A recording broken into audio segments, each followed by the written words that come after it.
America is the land of the free because of the brave. But how much do you know about the sacrifice that really goes into that?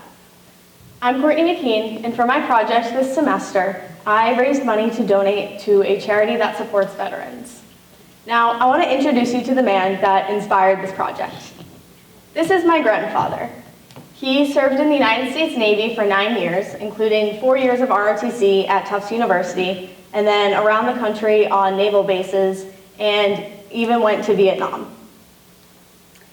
Now, because of all the chemicals that he was exposed to during his time in the war, he later in life ended up getting cancer 3 times. And that's why this project means a lot to me. He's the one that inspired it, but it doesn't necessarily mean a lot to everyone. Now, I want to tell you a story. This summer, I was talking to a couple friends, and one of my friends and I were talking about how we thought the new Top Gun movie was just so great. And a third one chimed in and said, "Oh, you like Top Gun? You must be from a military family." And he said it with a tone of a lot of disgust, which I instantly started to question. I asked him, why do you think that's a bad thing? Why do you say that like it's something that's negative?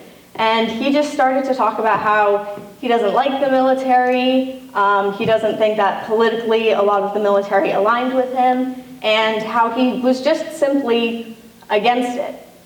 And that leads to a lot of issues that are in our society that have faced veterans for many years.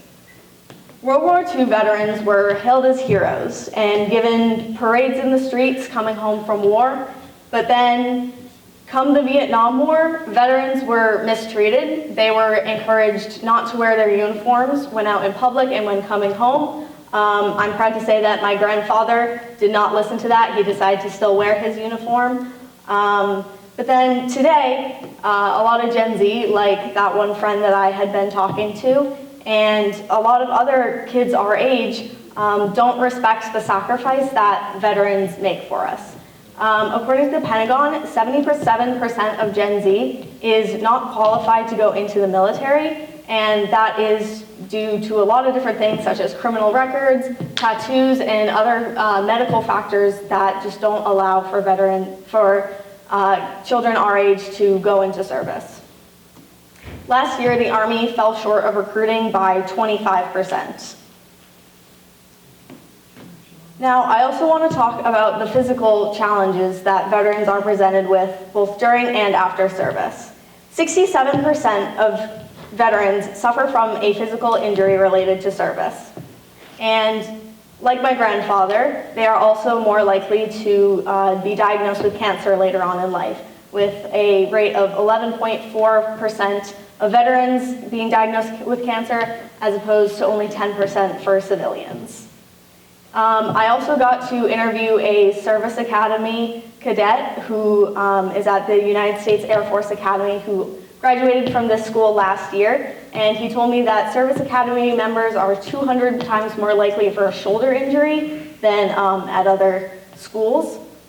And this interview with him, he showed me a lot of the resources that the Academy gives him, both for mental health and other benefits. He showed me kind of the database that they sent out. It was like a Google Sheet, a lot of links to therapy resources and other mental health. He also gets some discounts on flights. There's a service that hooks him up with concert tickets, a bunch of stuff like that. So what is being done to support veterans who have sacrificed so much for our country? Well, first off, the Liberty House is the charity that I donated to.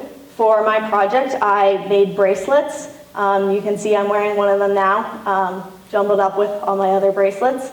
And I sold them to some family members and some friends. I was actually going to bring some in to sell to my senior STEM class, but I ended up getting the flu that day. But I sold the bracelets and raised some money to donate to the Liberty House. And what they do is they connect veterans with resources for their mental health and for veterans that are struggling with addiction, homelessness, and it really helps them out to be connected with all of these resources so that they have the support that they need going forward to help combat some of these issues.